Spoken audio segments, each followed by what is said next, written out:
Well, everyone, I want to thank you so much for joining us for the October Power Lunch series.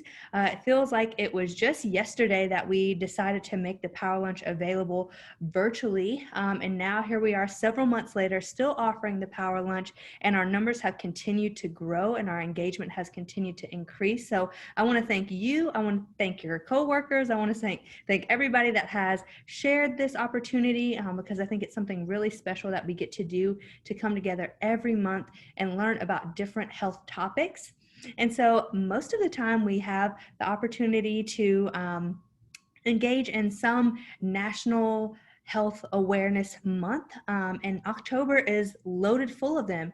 In past years we've done October, we've done breast cancer awareness, and that's always been our focus, but we thought this year it might be nice to switch it up and highlight that October is National Ergonomics Month.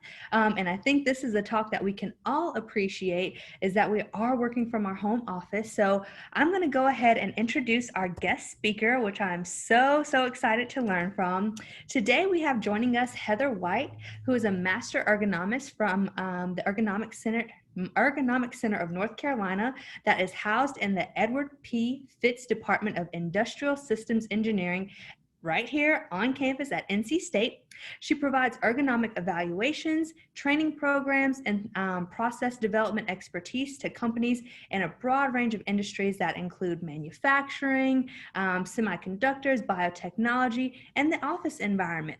And she earned a BS in Applied Mathematics from App State and is a Master of Industrial Engineering from North Carolina State University. She holds the CPE certification through the Board Certification in Professional Ergonomics.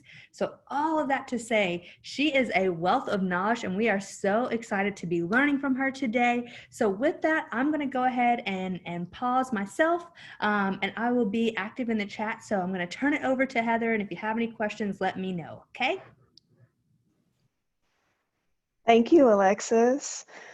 I thank you all for being here to celebrate, National Ergonomics Month, and thank you for taking your time out of your day to join. I think that you will learn a number of tidbits throughout this webinar, but if you do have any questions as we go along, feel free to enter those in the chat. I would much rather answer those questions as we go. And a lot of times we end up on some different paths, but it answers everybody's questions and we don't have to wait till the end. And so I am excited to be here and excited to get started with you guys. And I encourage you, we'll have a few polling questions throughout the talk, but also encourage you to ask those questions.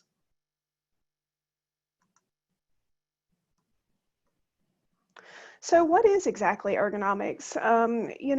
Ergonomics has a couple of different definitions, but if we look at the root of those words, or of the word, it is a combination of two Greek words, ergon and nomos, and that, we're looking at the laws of work or watching people work. And this is, one environment. The office environment is one environment of many that we actually as practitioners go out and observe people working, but we also are going to take that information and figure out how to reduce the stress on the person who is performing the task, and also maintain or grow their productivity and the quality of their work. So it's a very holistic look at taking care of the worker. And when I use the term worker, we focus, we're hired and go out to, as ergonomics consultants, go out to all different kinds of industries, but we also have to focus, inward on the individual. And so when I say worker, that means all of us, whether we are performing work activities, but also I, challenge you to think about activities that are outside of work that these concepts are going to apply to. So ergonomics looks at the workstation and the tools used. So in this case, we're talking about office ergonomics. And so we'll be focusing on things like screens and keyboards and mice, but it would be any tool that would be used. and then also the way that you perform the task. And, the workstation, you'll see as we move through these slides, you'll see that the workstation, can be highly variable. And, that's true no matter what task you are completing. An easy way to remember what ergonomics is, it's about fitting the task to the person instead of expecting the person to conform to the task. And, hopefully as we pace through the concepts, that will become more evident, that we want to make choices about the equipment that we're using and the workstation setup that we're using to make sure that we are taking care of ourselves. So I wanted to start off with, what exactly do our muscles need in order to stay healthy? Almost all of us, have experienced some low-level discomfort at some point in time in their life. And, or fatigue, even if you went for a good run and at the end of that good run, you've got that fatigue. And, so what does that mean to your body? What does that mean to you as you continue to do tasks, whether you are, completing that task or moving on? We want to think about things that help keep those muscles healthy. Muscles need circulation. They need, the oxygen and the nutrients that the blood delivers to them, but also circulation is very important for removing waste. If I asked all of you to sit still and not move, not change position or fidget or any other action, after probably just a period of minutes, you probably would begin to experience that low-level discomfort. Or just even, I'll stick with the term discomfort, and what that is it's a buildup of waste in the muscle. And so through circulation, which, is promoted by motion, you are delivering oxygen and nutrients, but you're also getting the waste out of the muscle. And so that's a very important piece throughout the day, no matter what tasks you are performing. Also, recovery time. Recovery time is important to muscles because we have to give our body an opportunity to go out and do damage control. Throughout the day, we may do low-level damage to our muscles, or we just feel a little bit on the worn out side by the end of the day. Well, after a good night's sleep, then you wake up and hopefully you're starting back at 100%. And we have to allow for that 6 to 8 hour block of sleep in order for your body to be able to go out and do damage control and heal itself. There are other ways that you can factor in recovery throughout the day. You hear people talk about taking regular breaks from their activities, whether it be alternating between sitting and standing, doing some stretching, walking at lunch. And so, keep your eyes open for opportunities for recovery and rest throughout the day. Efficient positioning has to do with making sure that we are using the right postures as we work in order to reduce the stress on our body. And we will talk more specifically about that as we get through the slides. And then efficient recruitment, also using the right muscles for the job. Not every muscle is right for every task. Anytime your muscles are deprived of any of those items, then it increases the likelihood you could experience fatigue or even start noticing a trend in your comfort level. So whether we are looking at the office environment or we're in a non-office environment, we're always looking at the same 4 physical ergonomic stressors. Now, just to kind of take a step back for a second, if you think about ergonomics is actually broken up into cognitive ergonomics, so how we perceive the world around us, the controls and displays and those types of things. But then also you have the physical side, which is where we are focusing today. And that, as you know, as an ergonomist, that's what we are focused on when we go out. And so when we are looking at workstations and how people are performing the task, we're looking at the forces that they have to exert or are exerted on their body, the postures that they assume, the movements that they go through. And a lot of times people focus on repetitive movements, and movement is actually kind of like a spectrum. We want to make sure that we don't have a repetitive task per se, but we also want to make sure that we don't have too little movement or the static or sustained postures. And so that's where making sure that there is enough movement and enough variety throughout the day helps us stay healthy. And then the last stressor is work environment. So making sure that we are paying attention to the temperature of our environment, the lighting. If we were in a non-office environment, it might be vibration and those types of things. And so of those 4 stressors, you know, in the home office, I would hazard to guess that we have the most choice over the postures that we assume. And so we're going to talk about choices that you make as far as workstation setup in order to optimize postures.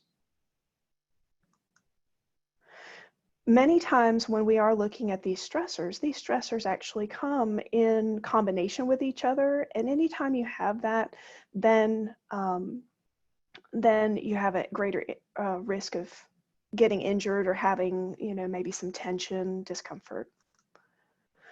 So neutral postures, and this is when we were talking about efficient positioning, and I was talking about, you know, using some neutral postures throughout the day. Now you've got 2 main sets of postures, sitting and standing. And, you know, we will talk about, you know, should we be sitting more? Should we be standing more? But the first thing that we're going to look at is standing. And the neutral posture for the standing, we want the head over the shoulders. So we're going to stand up straight with the neck straight, the upper arms to the side here, with the elbows at 90 degrees. We've got relaxed shoulders and the wrists to be straight and in handshake position. Now, what does that posture mean? Okay, the neutral posture is where you are strongest and you work most efficiently. Now, even if you were standing at your kitchen counter at home or your kitchen table and you're like, you know what, I can get almost there, but I can't quite get there because instead of using handshake position, I have to turn my hands over in order to use a keyboard. That's okay. Our overall goal is that we would want to, whether it be seated or standing, that we would want to stay in neutral posture as much as possible throughout the day, realizing we have to get out of it in order to live our lives and complete our tasks. So we're going to open up the first poll. The first poll is going to be, what best describes your current workspace? Let me,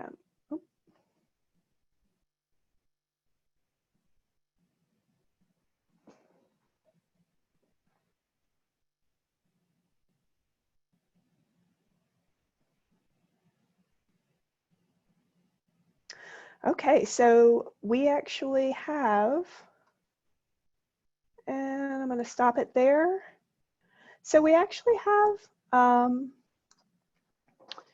about 42% with a designated home office, and then we've got 40% who are working from a kitchen table or a card table, and then other folks who have chosen other areas. Okay, good.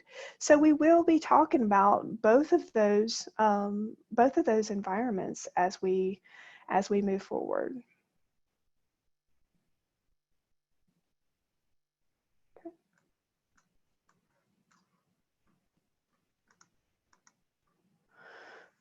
So what are some of the choices that you make whenever you are choosing a home office? Where do you set up? Do you set up in a high traffic area, or do you have a office with a door where you can stay, a little more isolated from the activities of the household? Are you able to set up and be able to use neutral posture while you're working? And what does that look like? Sometimes people have highly adjustable equipment when they go home, but many times they don't. And so what are some things that we can do in order to take what we already have, make a couple of small changes, and make it work for us a little bit better? Are we using the best chair that we have in the house for what we are doing at our computer? Are we raising our monitor? And we'll talk about these items. So when people go home and they make do, there are a lot of choices there. And just because what you maybe used as a home office prior to working at home full time, or the majority of the time, maybe that doesn't necessarily mean that you have to stay with that setup. And so hopefully as we talk about these concepts, you may make some small changes to what you already thought was a good workstation. Some people get creative. Some people, if you can accomplish getting close to those neutral postures, many times you can overlook how you get there. It's about making sure that you're taking care of your body. So where to work from home? We want to make sure that we use an area of the home that allows you to be comfortable and productive. We want to ensure that there's an area to be able to focus in. Also, make sure that you have the space you need based on the types of tasks that you perform. You may do everything that you need to do just with a laptop. Or, for example, we have a coworker here. She can't do everything that she needs to do from a laptop. She needs to have a couple of other pieces of equipment with her. And so she needs to make sure that the space that she chooses has ample space for all of those devices. Go ahead and enter some feedback into the chat. Let me see what you think might be wrong with some of these pictures.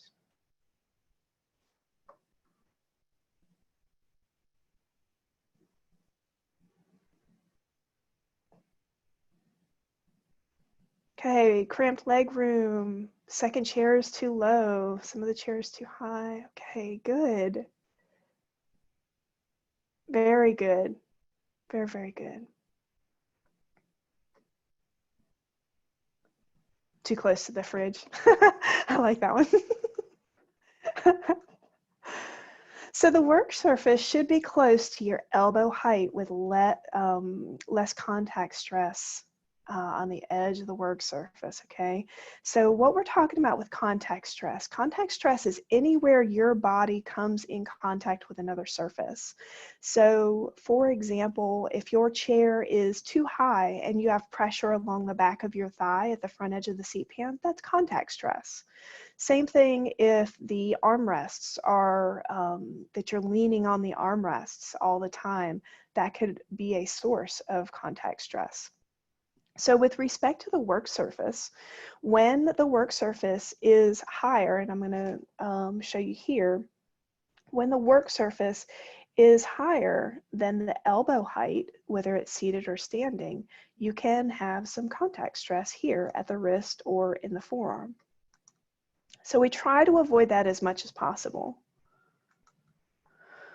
We also want to make sure that we are working in an area that has sufficient light for the tasks that you're performing.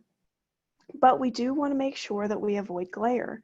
You know, that's a very delicate balance. There's, you know, a number of people out there that really like a lot of natural light streaming in, but sometimes that may not be the most conducive environment for working on the computer throughout the day.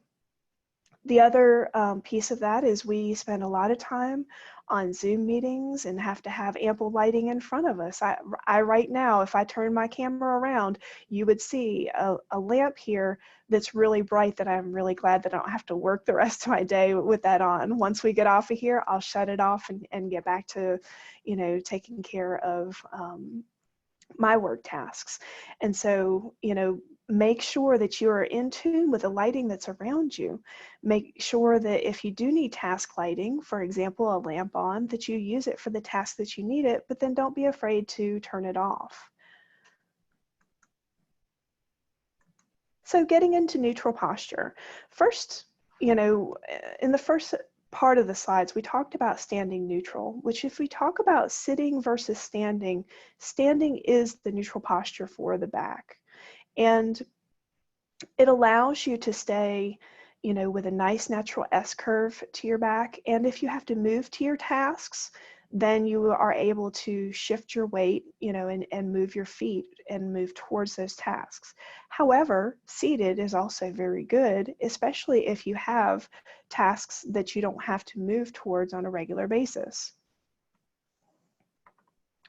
So if you think about taking that standing neutral and you change it to a seated neutral, we still have the neck straight with the head over the shoulders over the hips, upper arm down by the side here, and elbow at 90 degrees, and wrist straight. But now with being seated, we've got the hip angle here somewhere between about 90 and 110 degrees. And this is actually a pretty good seated neutral posture. The only, you know, really non-neutral thing about this posture is turning those hands over, palm down, in order to type. But again, that goes to, we have to get out of neutral just to live our lives and complete our tasks.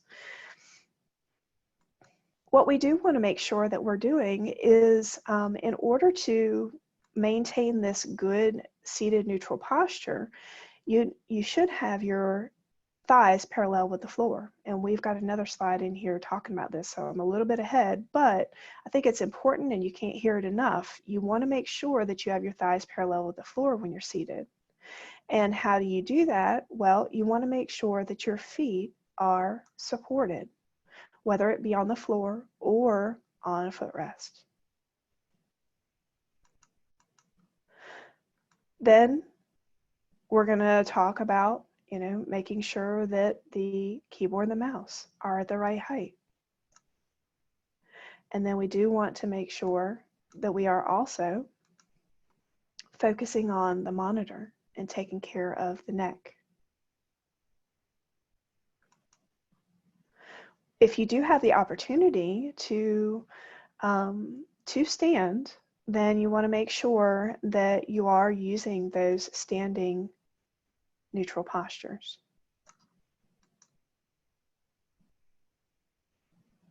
Okay, so what best describes your current chair? That's our next polling.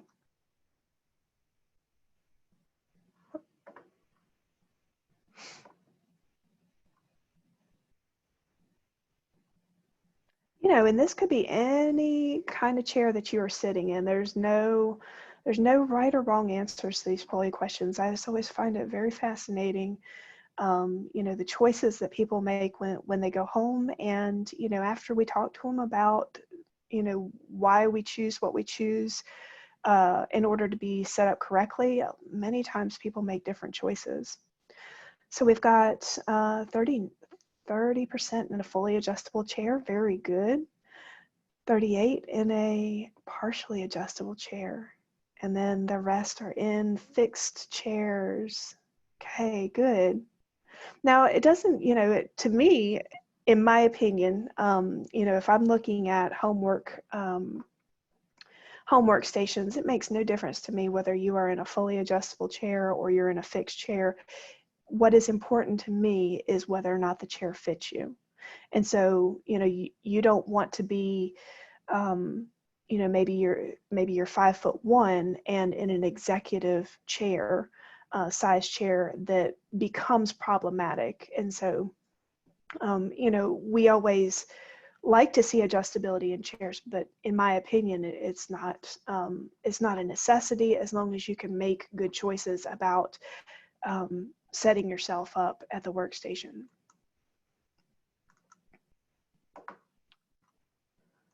And there are a lot of choices out there, and it depends on the home furnishings so often as to what's available, whether it be a wooden, kitchen table chair, or, like an upholstered chair, or even that executive style chair that might just be a, like a $99 Staples chair that you're like, I need an office chair, and you like the way it looked, or you like the way it felt when you sat in the chair and brought it home. So let's talk about ideal chair setup. We always want to make sure that the feet are supported, and that may be on the floor, or it could be on a footrest of some sort. Now, again, just to review, the importance of that is making sure that those thighs are parallel with the floor, the knees and the hips are at the same height. If you have to have one a little bit below the other, I'd like to see the knees just slightly below the hips, but the easiest thing to do is have those thighs parallel with the floor. When we have thighs parallel with the floor, then you have very even weight distribution along the back of the thigh. And so if, for example, the knees were above the hips, then the body weight would be focused back here in the hips. And if you have the hips above the knees, then it pulls the person forward away from the backrest. And a lot of times there's contact stress here at the front edge of at the front edge of the chair. We would like to see about 3 fingers width. It could be anywhere between 2 and 4, but about 3 fingers width between the back of the knee and the front edge of the seat pan. And what that does, if you look at the picture here, in this top picture, the seat pan goes all the way up to the back of the knee. And what that does not allow for is for the hips to really get to the back of the seat pan. And so by allowing that 2 to 4 or 3 fingers width, the easiest thing to remember is 3 fingers width between the back of the knee and the front edge of the seat pan, when you sit down in the chair, the hips are able to get close enough to the backrest in order for you to use the backrest while you're working. Now, also, you're talking if the seat pan is too long, you don't have those 2 to 3 fingers width. You have that contact stress also at the back of the leg, which can lead to a reduction in circulation, nerve impulse to the lower leg. Now, if the seat pan were too short, so let's say it stopped back here, then the weight distribution is only distributed for the length of the seat pan. And so you have more of the body weight focused in a much smaller amount. So the lumbar support of the chair, you want that to be right around belt level or right in the lumbar region of the back. Okay. If you have an adjustable lumbar support, I encourage you to adjust it up or down in order to ensure that the support is actually right in the small of the back. But we do want it to be, we would like to see you in a chair that has some sort of back support, whether it has a defined lumbar support or not. Armrests are actually optional. That's a popular misconception. People feel like they have to have armrests on a chair, and some people do from a safety standpoint, getting out of the chair. But if you are sitting in a chair that does not have armrest on it, that's a-okay. And if you're comfortable there, that's a-okay. What's important is if you do have armrests on the chair is that you keep the armrest height down below the bone of the elbow as that upper arm is supported, or as the upper arm is relaxed by the side.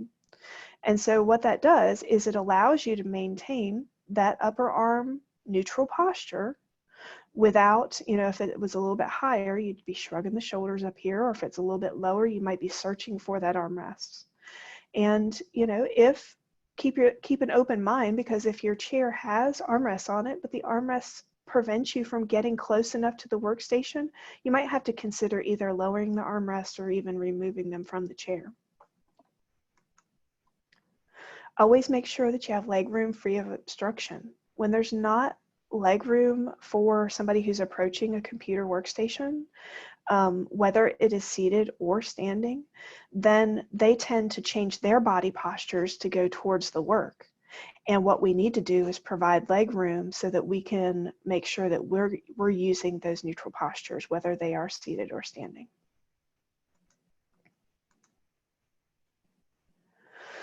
So, quick fixes: if you have a chair that adjusts, use it. And we'll go over some resources at the end of this presentation that you can use that pace you through making those adjustments and remind you of the benchmarks that we just talked about in the previous slide.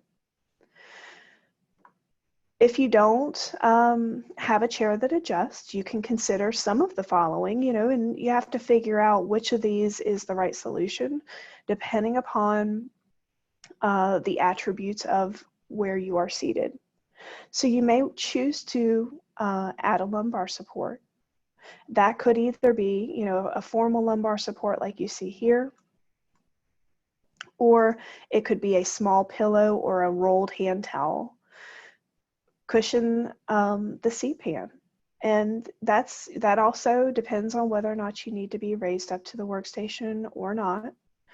Getting up and moving, making sure that you are staying active, helps combat the low-level fatigue and potentially discomfort that you might experience as you are completing your work tasks. And we'll talk more about breaking schedules and that kind of thing in a couple slides.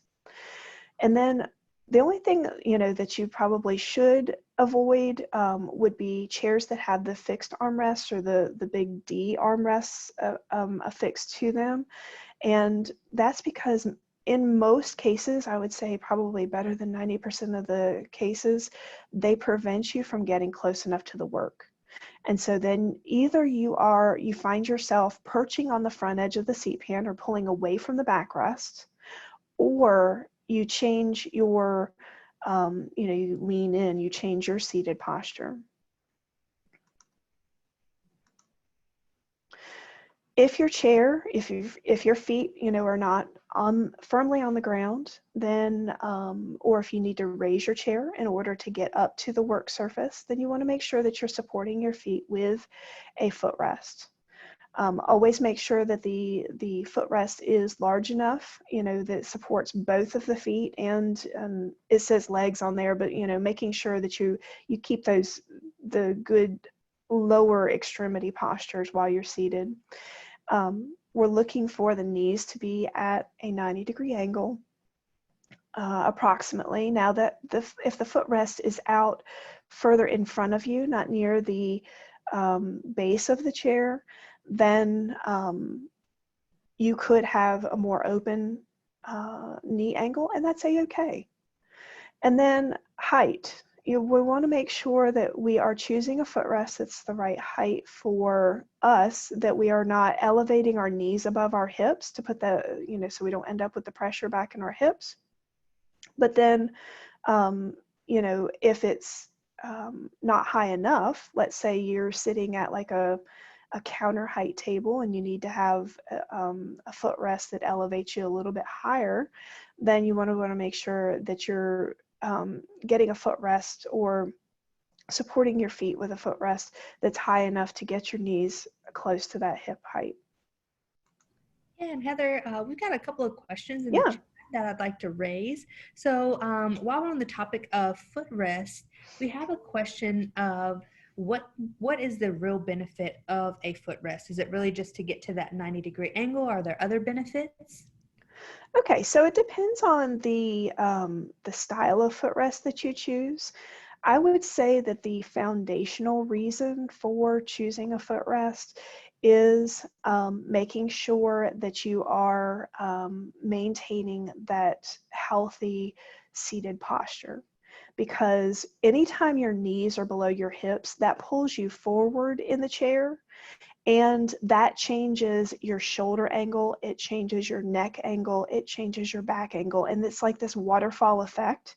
And so when you are talking about chair adjustment, I would hazard to say that one of the most important things for maintaining that good seated posture is to make sure that you have good foot support. So. Awesome. And then another question while we're on the topic of chairs and seating position, is sitting on a ball better than sitting on any chair? So sitting on a ball, it's a little tricky because sitting on a ball engages the core muscles, and part of sitting in a good chair for regular intervals throughout the day is to give the core a little bit of rest by using the backrest.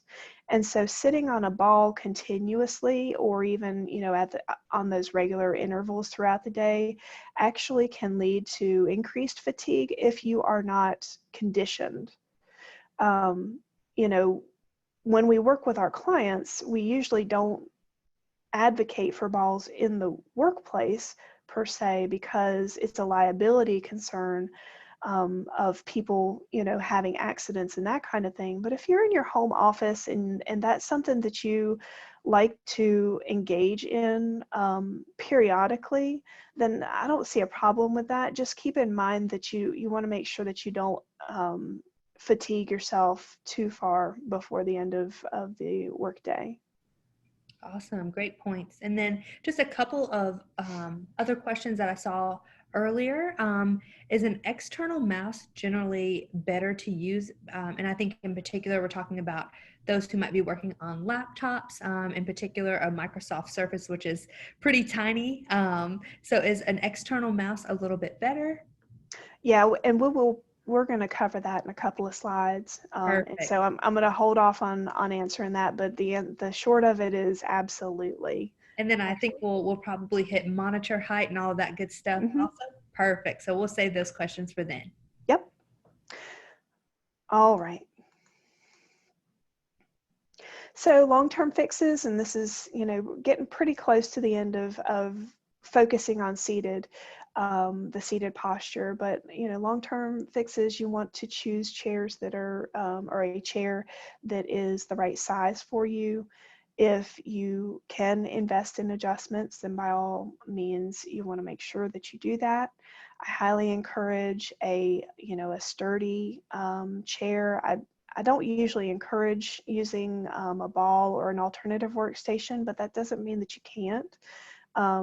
We want to make sure that we are setting those chair seating options up for your comfort and support. When you think about your work day, it's not just you being comfortable for an hour. This is making sure that you're taking care of yourself over the course of your entire work day. Don't be afraid to, if you are going to invest in an adjustable chair, don't be afraid to see if there are any companies doing demos that you could try even in your home. And I know that has changed a little bit with COVID, but in my opinion, I would never hesitate to ask, and then always consider costs. And, there's a full range of types of seating out there, depending upon what your budget is. All right, so let's talk about home offices and monitors. We'll get down to using those screens. All right, so the next polling question, what type of monitor are you using?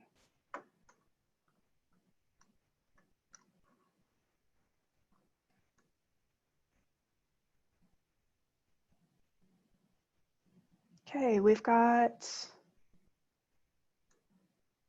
let's see here, I'm gonna end it, and we've got most folks have a laptop and external monitor. That's a great great option. Laptop only, okay, we'll talk about some of the challenges there, and also some fixes, you know, and then external monitor only, good, good, good, good.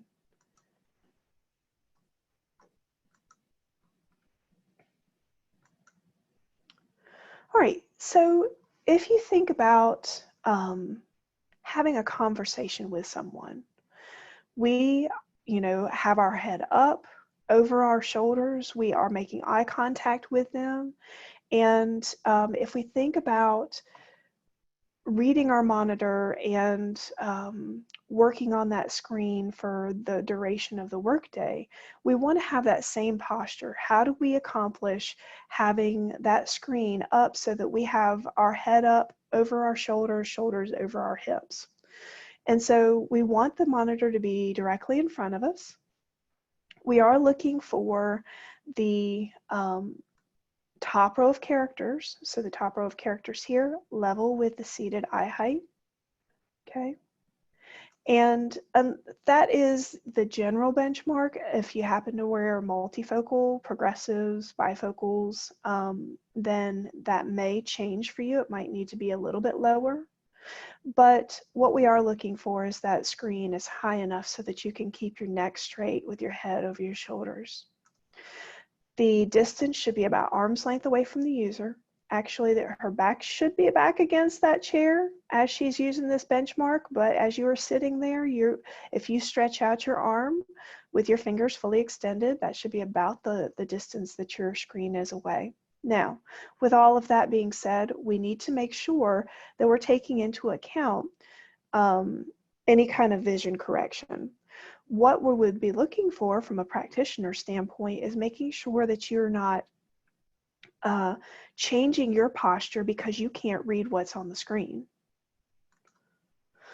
We want to make sure that the screen is perpendicular to the window, so preferably not directly in front of a window because your eyes would be alternating between natural light and artificial light constantly throughout the day, and actually you could actually bring on some eye strain from that. You would want to make sure that you're using blinds. If you have an external monitor, then you want to make sure that you use it. And don't use it as a secondary screen. If it's larger and it's got a higher quality of print on it, then you want to make sure that you are using that so that you are lengthening the time to your eyes fatigue. If you are using a laptop, make sure that you, at bare minimum, have some sort of access to a separate keyboard and mouse. And then what you can do is raise the laptop up and have that screen up at a better height so that you keep your head over your shoulders and shoulders over your hips. Something to keep in mind about laptops are very confining. They close the posture in a lot.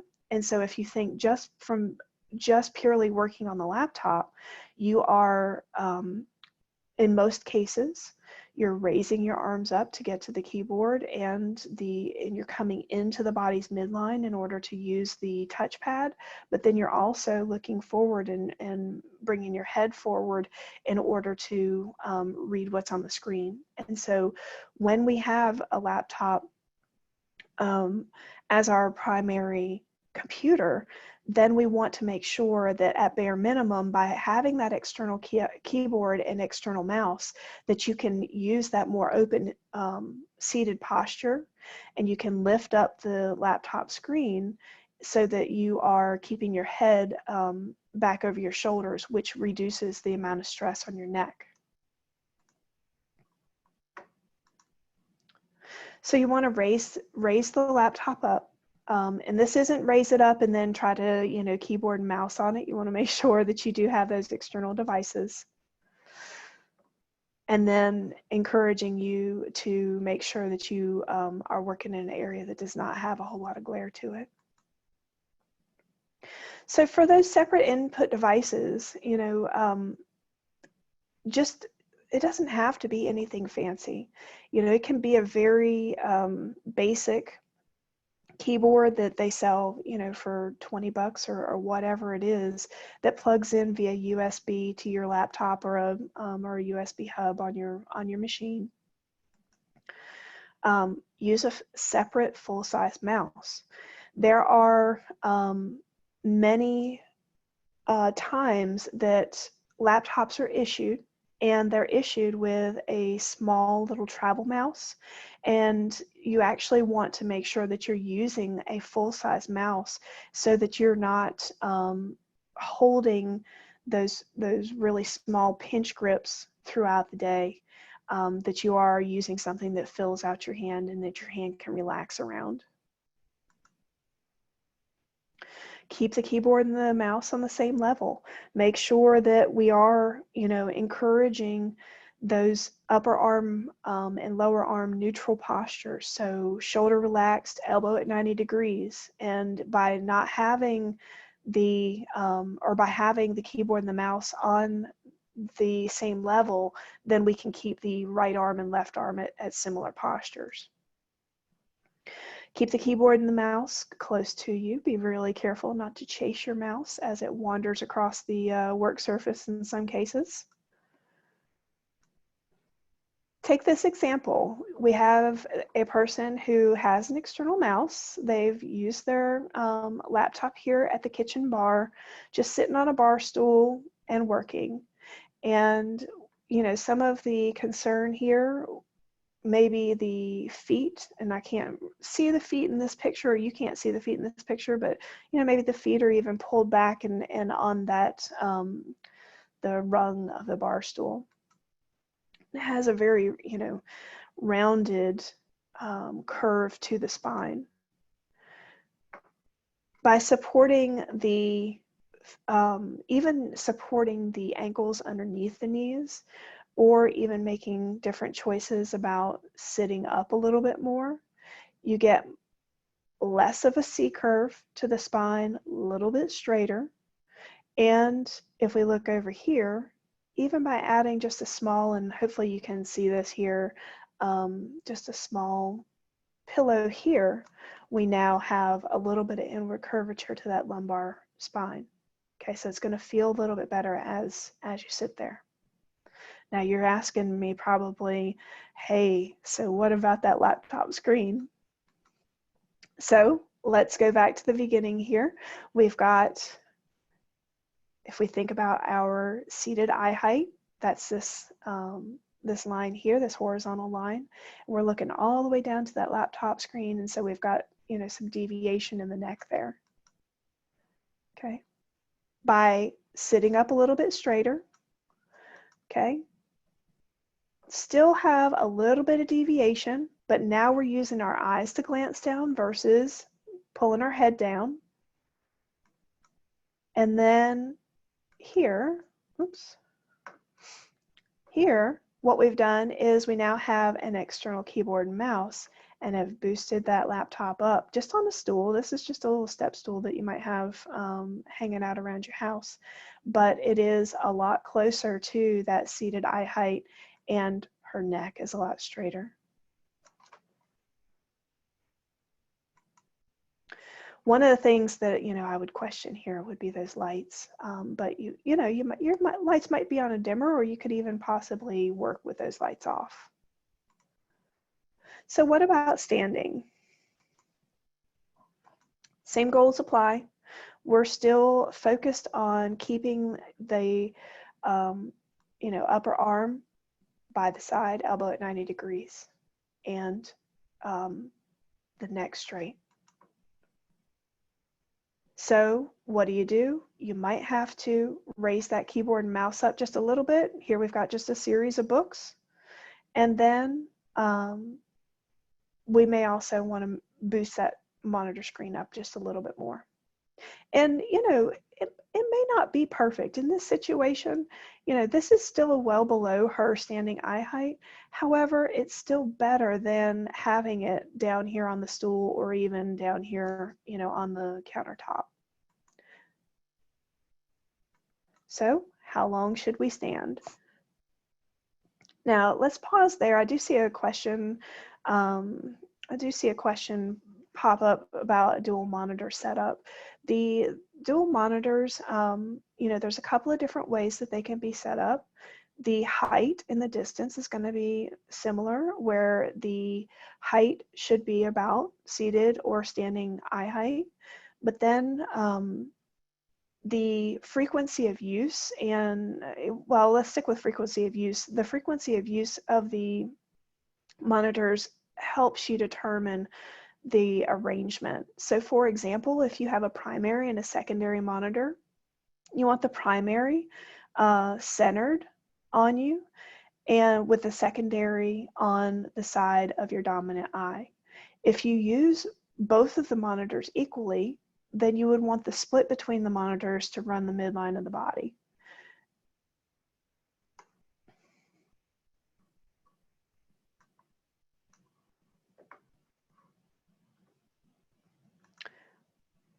All right, so sitting versus standing. And we're getting ready to go over this, but always make sure that you pick a standing versus sitting routine that works best for you. One of the studies out of Cornell University recommends that we are seated in neutral postures for 20 minutes out of a 30-minute period. Then we stand for 8, and then we move and gently stretch for 2. And that's just one example. You have to find something that fits with your within your workday. The important thing is for you to make sure that you're infusing enough movement and that you're not trying to sit or stand for more than an hour at a time.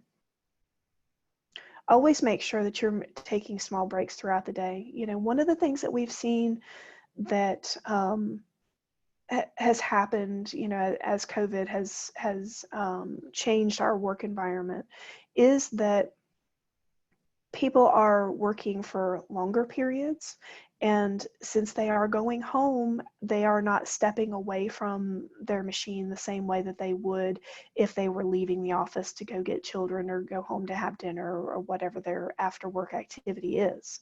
So it becomes very important. It was so important when we were in the office together, but now it becomes even more important that we do infuse movement throughout the day and that we are taking regular breaks throughout the day. So we want to make sure that we are doing some body stretches, but then also that we are taking care of our eyes. We are spending more and more time focused on a screen, and it's not just the computer screen. Then we pick up our phone or we go to our tablet, and so we want to make sure that we are making good choices about taking eye breaks, focusing on things at a distance, not just everything all close up. Always make sure that you have some stretching, especially now that you're at home and you can do it in the privacy of your own home. There's less of a roadblock. A lot of times people were like, "Oh, I can't stand up and stretch in my office," and it's like, well, now that you're home, the excuse has been removed. So we want to make sure we encourage stretching, facilitating good blood flow, delivery of the oxygen and nutrients. We want to, and this should just be a few moments each hour, or even, once in the afternoon, once in the evening. Don't forget the kids while they're at home. I'll go ahead and pull up all these pictures. Here we've got a young man who is seated just in a folding chair at a card table, makes some different choices, supplying him, with some padding here, boosting up his monitor and supporting his feet, maybe even providing him with a chair that's a little bit more his size and be able to support him a little bit better. Kids can stand too. They can alternate between sitting and standing the same the way that we do. They have a lot, in most cases, not in all cases, but in most cases, they have a lot more energy. They've got to find an outlet for. And so, encouraging them to be engaged in their online class or whatever activity they are, but then turn around and have stretching or exercises or activities that they can do that helps to disseminate some of that energy is good. And I'm going to go ahead and pull all these up here. If you happen to be talking on the phone for extended periods of time, make sure that you use a headset or a speakerphone, things that are keeping you away from cradling. When you are using a tablet or a smartphone, always make sure that you're thinking about your neck. So instead of holding the device a little bit lower and then looking down at it, you can hold it just a little bit higher and keep your head back over your shoulders. Keeping things that you use most frequently within easy reach. Always make sure there's ample leg space. Taking short breaks each hour, making sure that you are encouraging the movement, circulation, hydrate, take care of your body, and it'll help you feel better by the end of the workday. Last polling question, and I'll let you get that started, Alexis. How often do you get up and move? This is always a tricky one.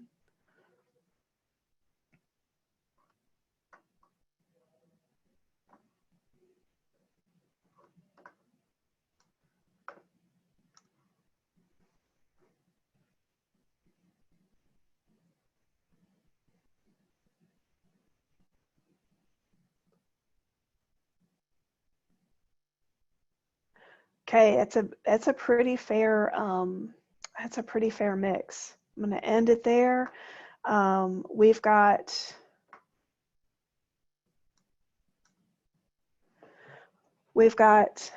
29% every 60 to 90 minutes taking a break. That's good. Even better if you can get it down closer to that 60 minutes. And what the key is don't sit there for 2 hours. You have to make sure, and it's whether, what works best for you. Is it drinking more water? Is it setting an alarm on your phone? Please make sure that you are taking regular breaks, and it doesn't have to be long. Even backing away from your workstation, stand up, focus on, something that is out the window or at a distance for 20 seconds. Do 20 seconds worth of stretches. You can sit back down and get back to work, and you really haven't even left your workstation. We like to see you leave your workstation periodically, but if you feel like you can't pull away from the project that you're working on, I encourage you to at least take 30 seconds. I think this is true for all of us. What we thought we were going to be doing in the short term is turning into longer term. And so, as you continue to work from your home office, continue to transform it.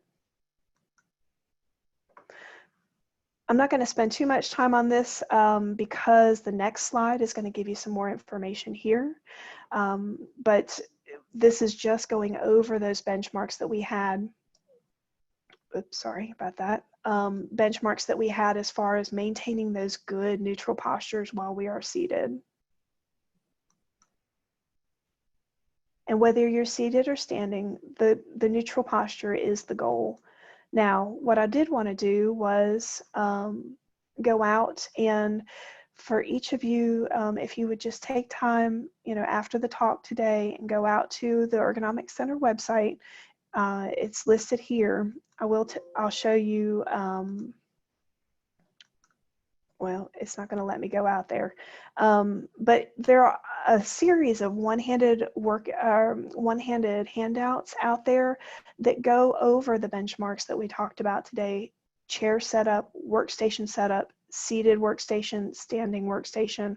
There are some working from home guidelines. And so I encourage you to go out there and take advantage of those.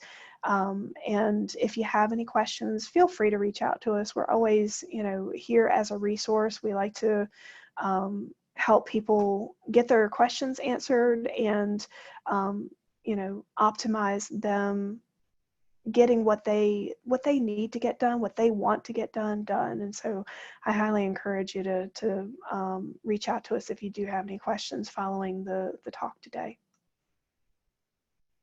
All right. Alexis, were there any lingering questions?